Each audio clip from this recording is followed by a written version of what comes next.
Selamat pagi Sobat Sehat Rumah Sakit Universitas Sumatera Utara. Hari ini saya, Dr. Anissa Putri Siregar, sebagai residen dari Ilmu Kesehatan Mata akan menjadi host di acara podcast Rumah Sakit USU ini.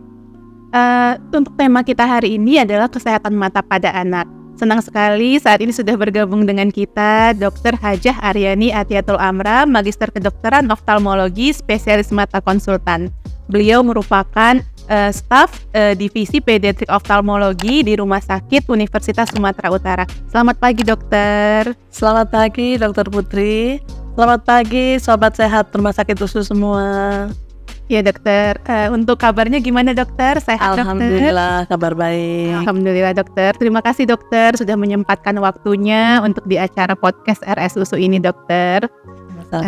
Baik, dokter, untuk tidak memperpanjang waktu, boleh kita sambil memulai ya, dokter? Ya, silakan. Untuk tema kita hari ini adalah kesehatan mata pada anak, dokter. Di mana mungkin para orang tua ataupun keluarga mungkin tidak terlalu mengerti ya, dokter.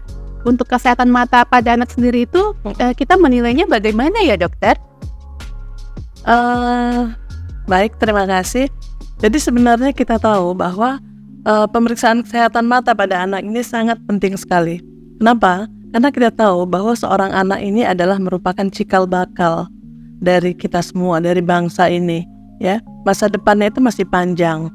Nah, bagaimana kita bisa mendapatkan sumber daya yang baik kalau penglihatan si anak ini tidak baik, ya. Jadi sangat penting kita untuk mendeteksi semua hal-hal yang berkaitan dengan penglihatan mata anak.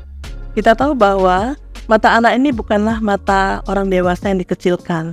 Jadi mata anak ini dia mulai belajar sama seperti orang, ya, belajar mulai dari taman bermain, kemudian TK, SD dan seterusnya. Dan demikian juga dengan mata. Jadi mata anak ini pada waktu dia lahir tuh masih bisa belum melihat seperti kita. Ya, jadi perlu untuk kita lakukan pemeriksaan apa yang mengganggu di dalam tahap pembelajaran mata ini. Ya, bagaimana tajam penglihatannya, bagaimana posisinya, bagaimana geraknya, itu semua harus kita pantau sejak dini.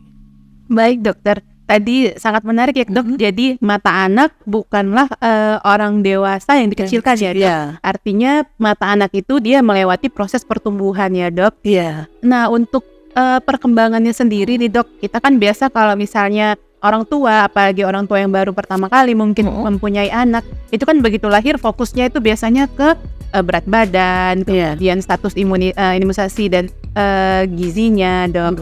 Kalau untuk matanya sendiri, dok, begitu di usia yang bayi, artinya masih 0 bulan sampai 12 bulan, kira-kira apa ya, dok, yang perlu orang tua tuh waspadai? Nah, ini nih yang harus kamu lihat nih di anak-anak usia 1 tahun ke bawah, kira-kira apa ya, dok? Ya. Jadi kan kita tahu ya, bahwa anak-anak itu mulai dari lahir, anak-anak bayi itu kan dia masih belum bisa ngelihat kabur, atau matanya sakit, atau merah, dia nggak tahu. Jadi yang sangat berperan di sini tentunya orang tua. Begitu anak lahir itu sebenarnya matanya itu masih buram, artinya dia masih bisa melihat cahaya terang. Cuma bisa melihat cahaya terang. Sampai 3 bulan dia bisa samar-samar lihat cahaya terang dan masih belum bisa melihat ini ibunya, ini ayahnya. Nah, kemudian dengan bertambahnya usia, maka penglihatannya akan semakin terang. Dia sudah mulai bisa melihat benda lebih terang, kemudian bisa melihat benda bergerak. Nah, kemudian melihat warna-warna yang cerah. Makanya kita berikan mainan anak-anak itu kan warnanya cerah. Iya, benar. Ya. Nah, jadi di dalam tahap perkembangan si anak ini, apa yang harus kita perhatikan? Terutama pada bayi. Kalau misalnya pada usia sekolah, jadi anak-anak ini kan kita baginya nanti ada yang anak-anak bayi yang baru lahir, kemudian ada yang batita, ada yang balita, ya. Sampai nanti dia usia sekolah. Tentunya mereka punya kepintaran masing-masing. Ya, anak yang udah usia sekolah mungkin bisa bilang, mama gatel gitu ya, atau matanya merah, kita bisa lihat. Tapi kalau anak baru lahir, kita tidak bisa meminta si anak untuk bilang kan. Jadi aware, kita harus waspada sebagai orang tua. Yang pertama, kalau misalnya sejak lahir itu atau beberapa saat setelah lahir, beberapa waktu setelah lahir, mata anaknya itu anak mata yang di dalam bahasa kedokteran kita kenal dengan nama pupil. Jadi anak mata yang di tengah yang kecil itu kan pada umumnya dia terlihat kan jernih, hitam. Nah, kalau dia berwarna putih, itu orang tua harus waspada. Ya, kemungkinan itu adalah suatu katarak konggenital. Artinya apa? Katarak yang dibawa dari lahir. Jadi katarak tidak harus selalu kita kalau udah cerita katarak kan orang tua, udah tua gitu. Tapi ada pada anak-anak. Jadi hati-hati kalau pupilnya itu putih. Nah, pupil putih atau misalnya anaknya terlihat juling, matanya nggak simetris, yang satu agak keluar atau ke dalam ya. Nah, diwaspadai kalau misalnya julingnya ini bertahan terus sampai umur 4 bulan. Ada anak-anak dengan hidungnya yang batang hidungnya tuh belum naik ya. Jadi tertutup kelopaknya itu sehingga terlihat seperti juling. Itu harus hilang pada umur 4 bulan. Tapi kalau sampai 4 bulan dia masih terlihat seperti itu, harus waspada orang tuanya. Kemungkinan ini anaknya juling, letak matanya tidak simetris, sehingga nanti bayangan yang masuk ke dalam mata itu juga nggak akan sama. Nah, akibatnya apa nanti? Mata yang juling ini kalau dibiarkan terus, akhirnya dia jadi malas. Akibatnya apa? Matanya tidak berfungsi. Berarti mengganggu kegiatan sehari-hari ya dok ya jadinya. Iya, bukan cuma mengganggu kegiatan sehari-hari, tetapi mata ini tidak berfungsi. Ya, jadi kita tahu bahwa mata itu adalah jendela dunia. Ya, jadi dengan kita bisa melihat, kita bisa melakukan aktivitas banyak. Ya, kalau matanya yang satu malas, dia hanya memakai satu mata. Ya, tentunya ini akan merupakan satu hal yang bisa menghambat daripada aktivitas si anak di waktu besarnya nanti. Atau ada anaknya misalnya, kenapa kok bola mata anaknya gede banget ya, sebesar seperti anak sapi. Kok anaknya bola matanya terlalu besar dibandingkan dengan normal. Hati-hati. Kemungkinan ini adalah penumpukan dari cairan mata yang dikenal dengan glaukoma. Atau mata anaknya terlihat kok anak saya matanya bersinar seperti kita melihat kucing kalau malam, cahayanya kan terang. Nah, seperti itu. Jadi hati-hati keadaan-keadaan ini pada anak-anak bayi. Nah, kemudian untuk anak-anak yang lebih besar, untuk anak-anak yang sudah sekolah misalnya, nah kalau di sekolah lihat prestasinya menurun, atau kalau misalnya dia dulu melihatnya harus maju, atau matanya micing gitu, dipicingkan, artinya dia nggak ngelihat, atau matanya gatal, ya, atau mata merah, nah kita harus aware. Jadi jangan takut ibu-ibu kalau misalnya nanti anak-anak yang sudah sekolah misalnya, masa anak kecil pakai kacamata sih gitu ya. Itu memang harus kita koreksi. Kenapa? Kalau tidak kita koreksi, kita biarkan, karena ada beberapa pendapat orang awam gitu. Kenapa sih masih kecil pakai kacamata? Itu cuma dibuat-buat gitu. Nah, ini memang bisa terjadi pada anak-anak. Ya, jadi kalau memang anak-anak ibu, anak-anak kita sudah mulai terlihat adanya gangguan seperti ini, bawakan ke dokter mata untuk diperiksa. Jadi kalau memang dia minus atau perlu kacamata, itu memang harus dipakai. Dan itu terus kita ikuti, kita monitor. Supaya apa? Supaya matanya tetap masih bisa bekerja dengan baik. Jadi sangat penting sekali. Berdasarkan dari kelompok-kelompok umur mana dia berada si anak ini, apa keadaan yang timbul, itu harus kita aware. Ya. Menarik sekali ya dok ya. Jadi memang untuk anak itu sendiri berbeda-beda ternyata ya dok. Kalau pemeriksaannya berbeda tadi seperti dokter sampaikan, saat nanti dia sudah preschool ataupun TK berarti sudah berbeda lagi, dan pada saat remaja berbeda lagi ya dok ya. Bahkan tadi dokter Amra juga menyampaikan ada katarak, kemudian ada glaukoma, itu yang sebenarnya mungkin orang awam taunya itu hanya pada orang dewasa. Itu kan kita tahu tuh itu kan penyakit orang tua. Iya. Tapi itu sebenarnya juga bisa terjadi pada anak-anak, bahkan pada bayi. Nah, jadi kembali lagi tadi bahwa mata anak ini bukan mata dewasa yang dikecilkan, ya. Jadi kalau misalnya dia terganggu, ada katarak, ada glaukoma, ya, ini tentunya akan menghambat di dalam masa perkembangannya.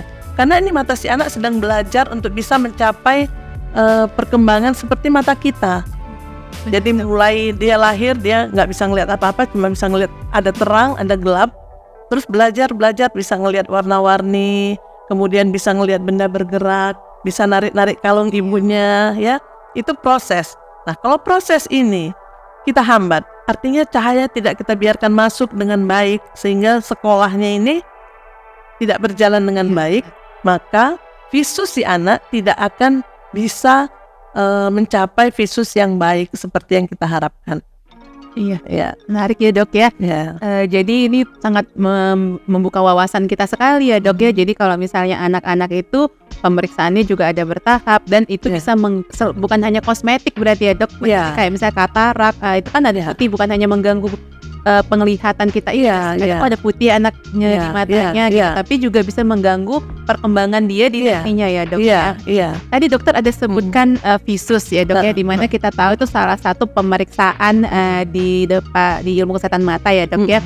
Kalau saya boleh tahu nih dok, dan mungkin dokter bisa jelaskan ke sobat RS USU, untuk pemeriksaan mata pada anak itu misalnya kita nih bawa nih anak ke poli. Nah kira-kira untuk urutan pemeriksaannya atau apa-apa saja ya dok ya yang diperiksa di poli kita dok? Terima kasih Dokter Putri. Jadi sahabat sehat Rumah Sakit USU semua, untuk pemeriksaan mata pada anak ini tentunya sangat membutuhkan empati kita dari dokternya, dari orang tuanya ya. Jadi kita nggak bisa suruh kayak orang dewasa, ibu coba lihat ya bu, baca ya. Kita tidak bisa memerintah anak seperti itu ya. Apalagi anak-anak yang udah mulai bisa menolak ya, ataupun pada bayi. Kita nggak bisa suruh buka ya matanya ya, coba lihat ini, nggak bisa. Jadi kita memang perlu pendekatan khusus ya. Dan juga ruangannya itu harus kita desain senyaman dia. Jadi nggak bisa kita suka hati kita taruh di sini, terus kita tunjukkan sesuatu, ini apa, gambar apa, misalnya kita pakai yang gambar-gambar. Untuk anak-anak itu ada pemeriksaannya yang pakai gambar-gambar. Iya.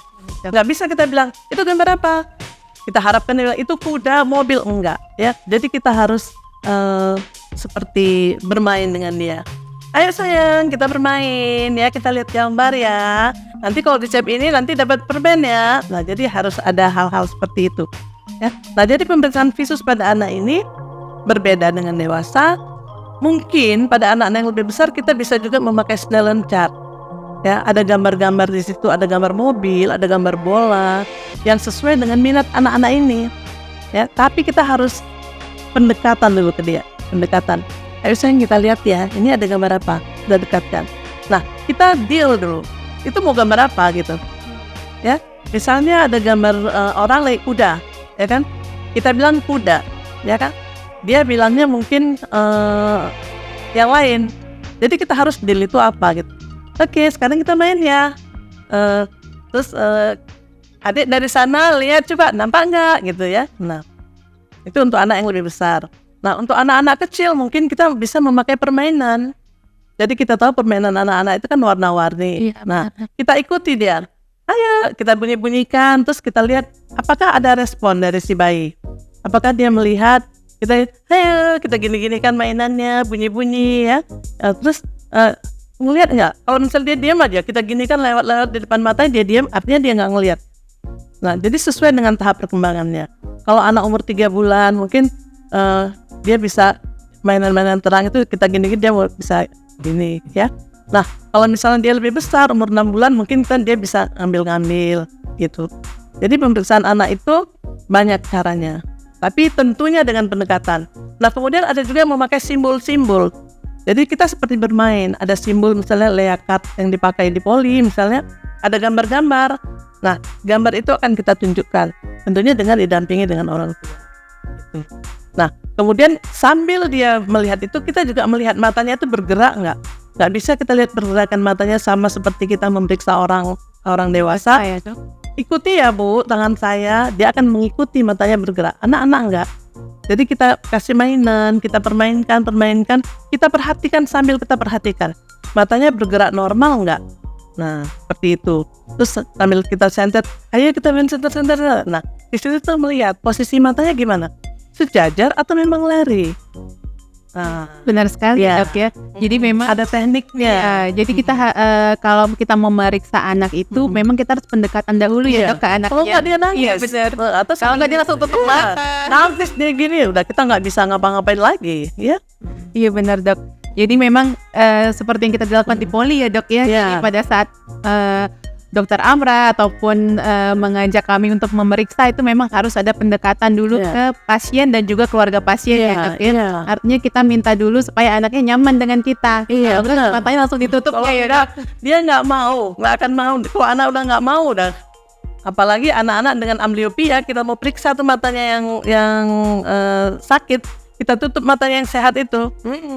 Bisa jadi drama itu. Benar, belum lagi dia menangis belum ya, Dok, lagi ya. Dia lapar.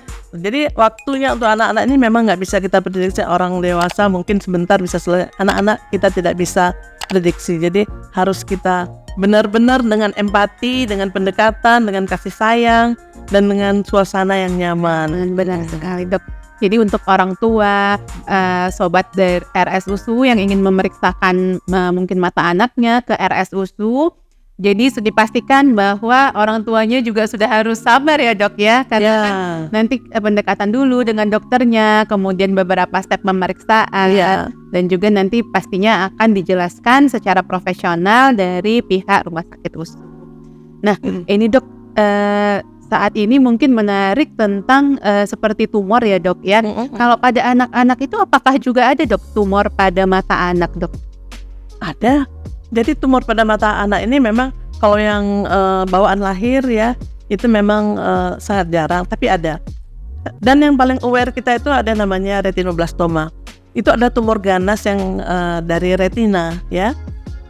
Itu gambaran awalnya itu seperti mata kucing tadi yang kita sebutkan.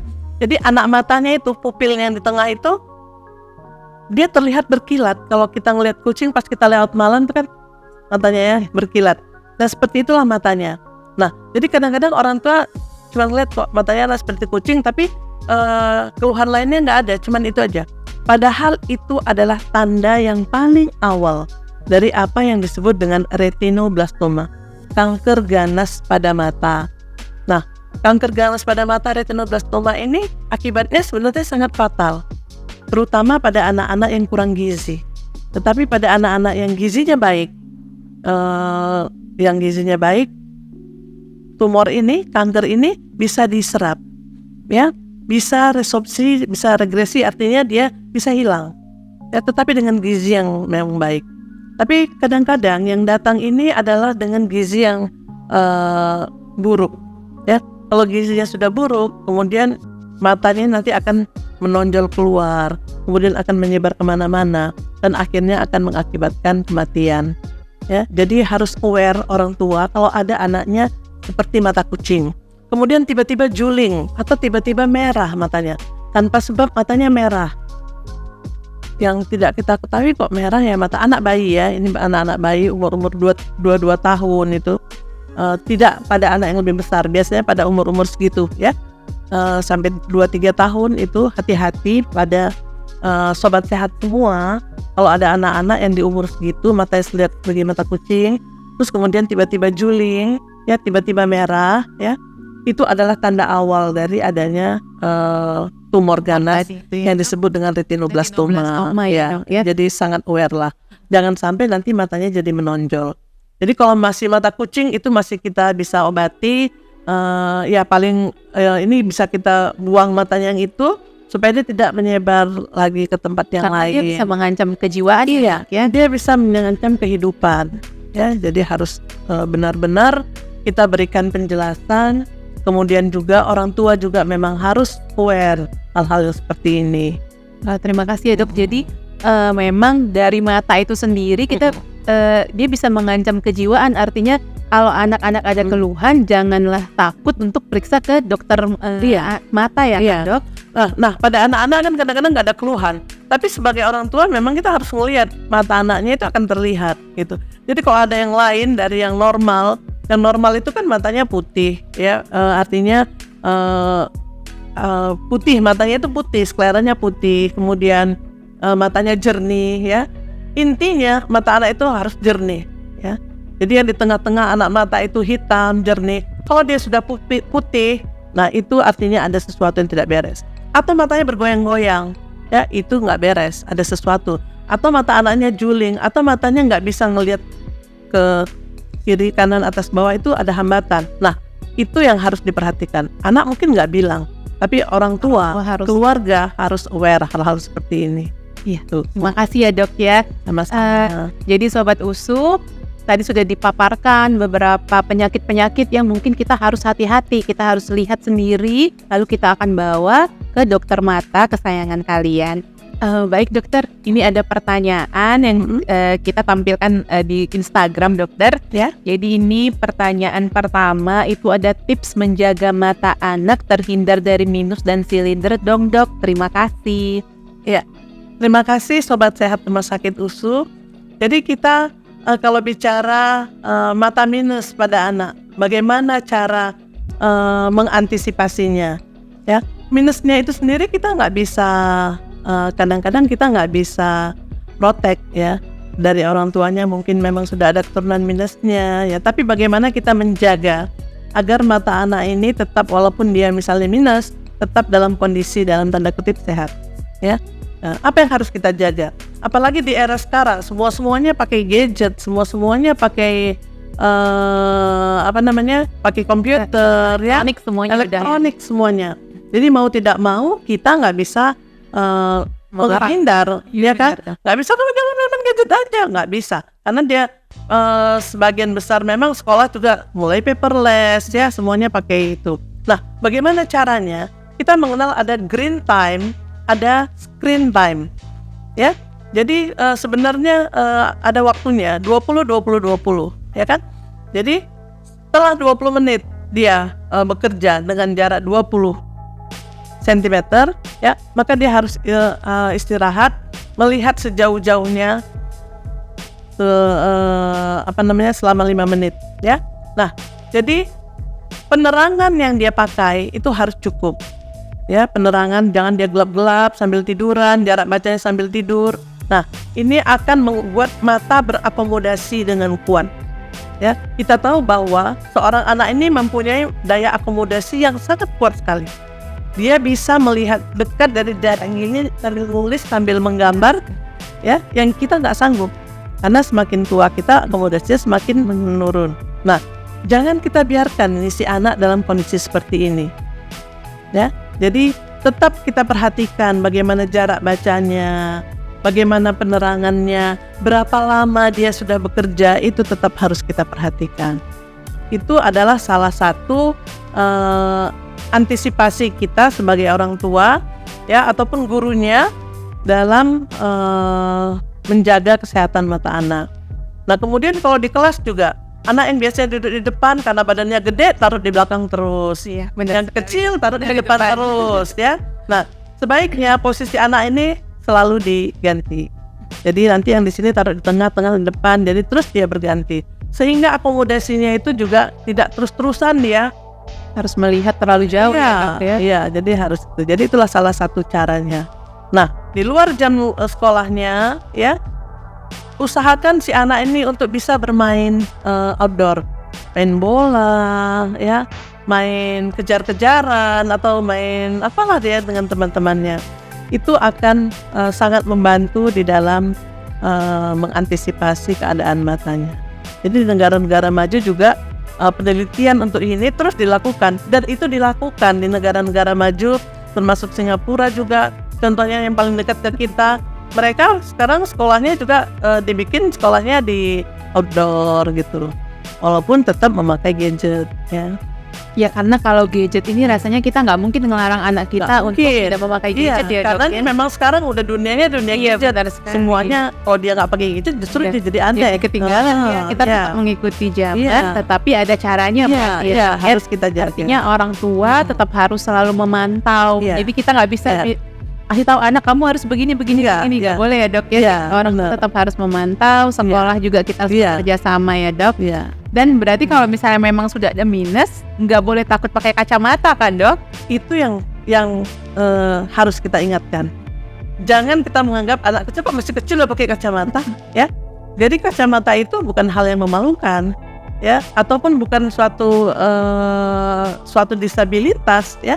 Tetapi itu hanya alat bantu untuk kita bisa melihat dengan baik. Kalau masih bisa dikontrol dengan kacamata, ya syukur alhamdulillah dia masih bisa dikontrol, dibantu dengan kacamata. Tapi kalau enggak, nanti itu jadi amblyopia. pakai kacamata yang manapun atau pakai apapun, dia udah nggak bisa lagi melihat dengan baik, dengan normal. Kan sayang, ya. Jadi untuk pada para sobat sehat semua, ya, kalau memang anak-anak ibu, ya, ponaan-ponaan, adik-adik yang masih kecil-kecil matanya udah mulai gini-gini, ya, mulai kedip-kedip, matanya udah mulai micing-micing, itu periksa ke dokter mata. Kalau memang harus pakai kacamata, pakai kacamata. Terus dipakai kecuali dia tidur sama mandi. Harus kontrol, ya. Ada kita lihat nanti apakah 6 bulan sekali, apakah setahun sekali, itu harus tetap dikontrol. Artinya setelah mereka dapat kacamatanya itu tetap harus dikontrol ya dok ya? Dipakai dan ditengok, pakai itu kacamata. Ya kan, jangan masukin di tas, nanti kontrol itu. Sama aja ya dok? Iya, ya. Jadi 6 bulan sekali kah atau setahun sekali itu harus dicek kacamata. Harus selalu dicek ya. Jadi benar ya yang dikatakan oleh dokter Amra nih sobat RS Usu, jangan malu, jangan takut, jangan merasa jadi anaknya seperti orang tua gagal ya dok ya karena anaknya pakai kacamata. Itu kan malah salah satu agar mata anaknya nggak rusak ya kan dok? Jangan jadi mata malas. Kalau udah mata malas kita udah susah cerita, ya kan? Iya, karena kacamata anak-anak juga sekarang ringan-ringan, modelnya juga keren-keren ya.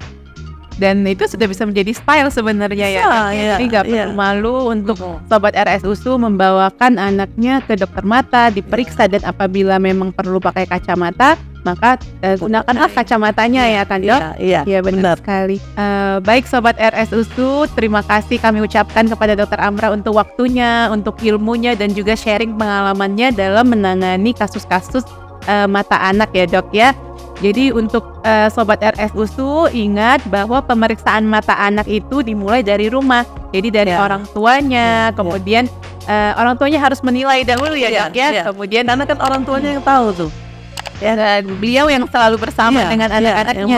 Jadi kita minta kerjasama dari orang tua, membawakan anaknya ke dokter spesialis mata untuk diperiksakan. Kemudian saat diperiksakan juga perlu pendekatan khusus dengan anaknya. Jadi jangan marah ataupun jangan kecewa kalau pemeriksaannya lama ya dok ya. Atau kadang gini, nggak berhasil satu hari ini, jangan marah anaknya nanti gini. Itu kan nggak mau, jangan. Iya benar. Jadi mungkin waktu itu kita tidak berhasil memeriksa dia. Kita pujuk, kita ini tuh jangan malah anaknya makin dimarahin ya dok. Ya besok lagi kita ini udah jangan dimarahin anaknya gitu. Karena memang seperti itulah kita memeriksa anak-anak untuk matanya. Karena kita akan melihat detail kan. Jadi memang perlu kesabaran dari orang tua. Jadi kalau memang dokternya belum bisa periksa di hari itu ya jangan makin dimarahin, makin mau nanti dia ke dokter ya kan dok. Benar. Ya terus jangan lupa kalau misalnya beberapa tanda penting seperti adanya putih di anak matanya, kemudian mungkin matanya yang seperti juling ya dok dan juga membesar. Nah itu harus segera kita bawakan ke dokter spesialis mata. Baik dokter, terima kasih banyak dokter untuk waktunya dokter Putri dan sobat sehat semua. Semoga apa yang sudah kami sampaikan hari ini bisa bermanfaat untuk sobat RS Usu. Assalamualaikum warahmatullahi wabarakatuh. Waalaikumsalam.